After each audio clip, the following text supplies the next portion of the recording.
Hey everybody, welcome back to the channel. For today's video, we're going to be taking a step back from the House of Commons question period, all that stuff, and taking a look at an interview done with a fairly well-known Canadian, in my opinion, Kevin O'Leary, aka Mr. Wonderful, as he's self-proclaimed himself. And you might be more familiar with him from shows like Shark Tank, Dragon's Den. I'm sure that's where majority of you probably know him from. But he was on a podcast earlier this week talking about his life, business, his career, all that kind of stuff. And one of the hosts had asked him about his run that he took to try to be the prime minister, as well as what he thinks or if he ever met Justin Trudeau. Now, before we get into that section, I do want to just quickly play the prime minister part because I thought it was pretty interesting, his take on it. What made you decide to run for prime minister? I don't know what the I was thinking, I just, that was unbelievable experience. That was so crazy. And I'll tell you what it distills down to. In celebrity, we're just talking about this. In celebrity, some people don't like you. I get it. They don't like you. They don't like you who you are. They don't like you. In politics, 50% of the population hate you, and some of them want to kill you. That's the difference. And you don't know it till you're in it. Anybody that's thinking about doing that should really do some soul searching about, is this what I want to do? Is this how I want to spend my hours of the day? Because 50% of the people, no matter who you are, hate you. They just hate you. And that's the nature of our democracy. Good, bad, and ugly, that's just the way it is.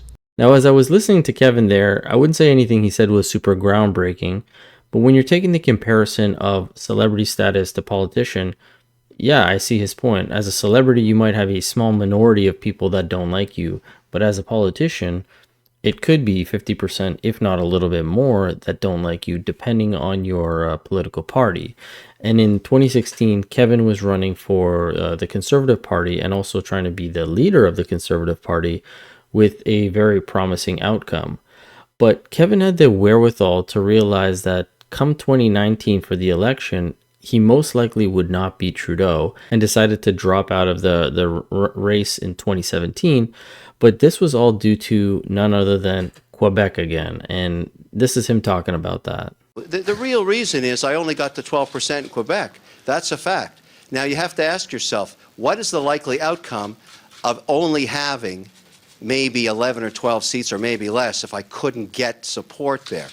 The truth about Canadian politics, and I don't have to tell you this, you people follow it, look at how many times Quebec has determined the federal outcome in elections in this country. It is the Florida of Canada. It often decides for the country for the very reason it has 78 ridings. You have to have some path to being successful there. I looked at the probability. I felt it was low. I thought this was a higher probability. Max and I's policies are practically identical. We met last June. We've been a friendly competition since that started. This is the right thing for the Conservative Party. Or did you look at Trump and realize it's not that much fun after all? Listen, this is the hardest job I've ever had, but I was winning. But it's not good enough to win the leadership if you can't win the majority mandate. And look, anybody can look at the data, and you will now. The big surprise for all of us is how strong the party is, 259,000 plus members. That was a big number for all of us.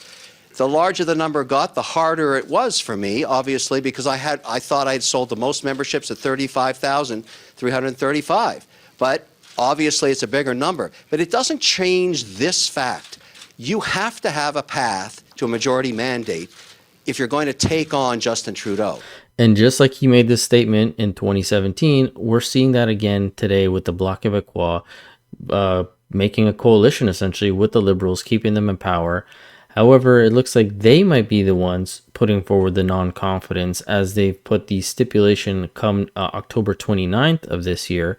If the Liberals don't put forward their bills, which it doesn't look like they're going to be able to even get them passed by that time frame, then they will call an early election. So we might be getting a Christmas election. But as Kevin was saying, Quebec, unfortunately, kind of determines a lot of how politics runs in Canada.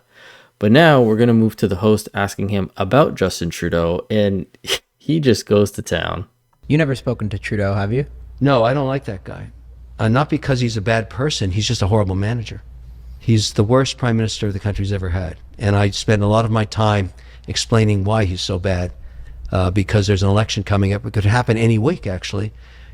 He's down to he's one non-confidence vote away. Parliamentary system from Britain, you need to have a coalition that keeps you in power. Your cabinet keeps you in power. When people start to lose confidence in you, you start making alliances with your competitors. In his case, the NDP, which is a socialist party. But now they don't like him either. And so he's very, very in very precarious position. But he's had a great run over 9 years. He brought the country to its knees. Unbelievably bad management. The way you should do it in the parliamentary system is you're the prime minister. You don't have to run anything. What you have to do is hire good managers for the seats of finance, military procurement, environment, these different cabinet positions. You hire them and you put these people in place and they work for you. Now, if you don't have any skill at that, you're screwed. For example, he put a journalist in for finance minister with no skills whatsoever in finance, never ran a bank. I mean, why would you do that? And that is the million-dollar question. Why is Chrystia Freeland the finance minister? But I mean, it's not that surprising since the guy who put her there thinks that budgets just balance themselves. Spending that actually matters to Canadians is not there. This is all about holding the course so they can look good in the next election. So in this economic climate, how committed to a balanced budget would you be right now? Would it worry you to go into deficit in this current climate to, as you say, put more people to work? The commitment needs to be a commitment to grow the economy, and the budget will balance itself. Yet now we're about 9 budgets in and 9 deficits up, and our economy's in the gutter. This is the 9th deficit. The 9th deficit after the Prime Minister promised the budget would balance itself. But let's get back to Kevin ripping into Freeland a little bit more. And of course, she's a total failure. It's unfair to put her in that position. She decimated the company. Capital's leaving Canada like crazy. When she started, it was coming into the country. Now it's leaving. I mean, like, it's sad. It's just sad. It's so unfair to her to do that to her. Put her. I mean, imagine when she goes to a G7 meeting or G20 meeting. They must. I mean, everybody in there is from the banking sector, global banking, and she's a journalist. I mean, they must look at her and say, "Why are you here? Do you want an interview with me?" I mean, I just can't imagine what that's like. Anyways, we got to get rid of him. I can't say enough bad stuff. I spent a lot of time saying it. I go up there and I point it out to people. But remember, you got to respect the success he's had. He's one of the most successful prime ministers in history. Staying in power that long with absolutely no executional skills is remarkable. It's just remarkable.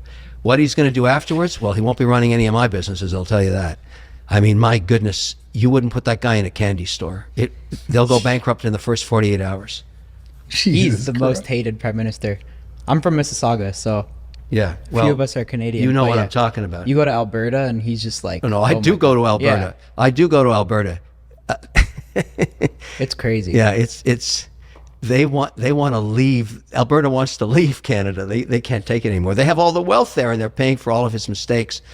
I went to I was going to go to a wedding in Egypt recently, and I was going to go fly there, and I showed my Canadian passport. They said, "Oh no Canadians. You need a visa." I said, "What? I'm a Canadian. Everybody loves us." He said, No, they don't. We don't love you. Your guy came down here and pissed off every Egyptian. I didn't even know he did that.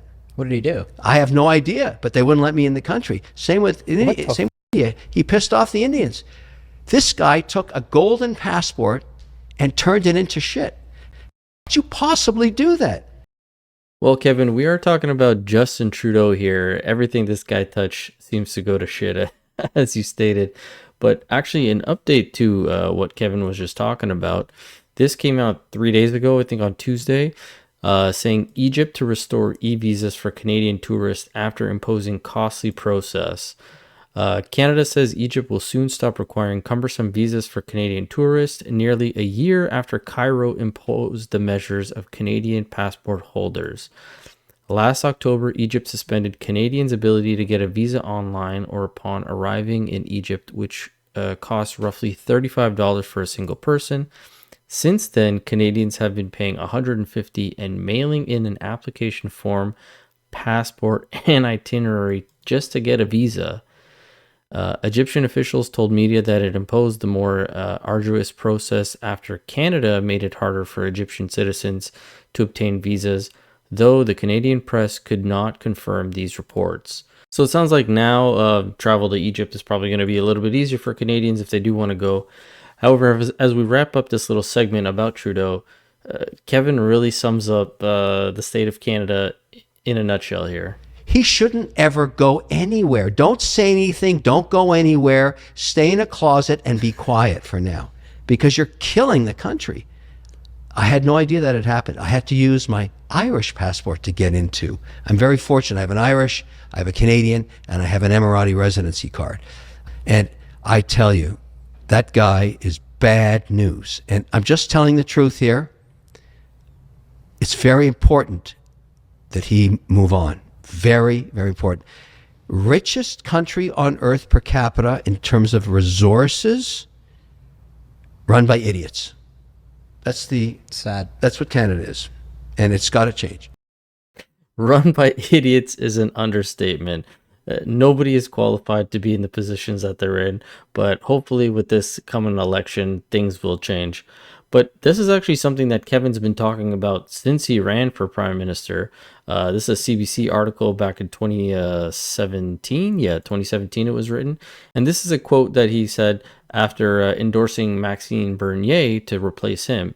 He said, "Trudeau has to go, and this is the man to replace him," referring to Bernier. "We need to take back this country from a very weak manager who's destroying the economy." And this is him saying that only after Trudeau was in power for a year or two. Now we're 9-10 years later down the line, and yeah, the economy is in the gutter. But if you listen to Trudeau, our books are the envy of the world. Over the summer, we saw inflation return to normal, and now interest rates are coming down. Our books are the envy of the developed world. Within the G7, Canada has the lowest deficit and the lowest net government debt. And in terms of foreign investment, we are top 3 in the world and number 1 per capita in the G20 for foreign direct investment. So there you have it, folks. We are the envy. Even though we've never had a balanced budget, we have a journalist as our finance minister, and we're most likely heading into a recession with the way that a lot of things are looking. Let's listen to Trudeau. Don't listen to Kevin, the very successful and wealthy businessman who's been saying this since 2017. Let's not listen to him. Just listen to Trudeau, right? Hope you guys enjoyed this little break from the actual politics itself and enjoyed this commentary from Kevin. Let me know what you thought about all this in the comment section below. Hope you all have a great weekend. And as always, I will catch you guys on the next one. Thanks so much.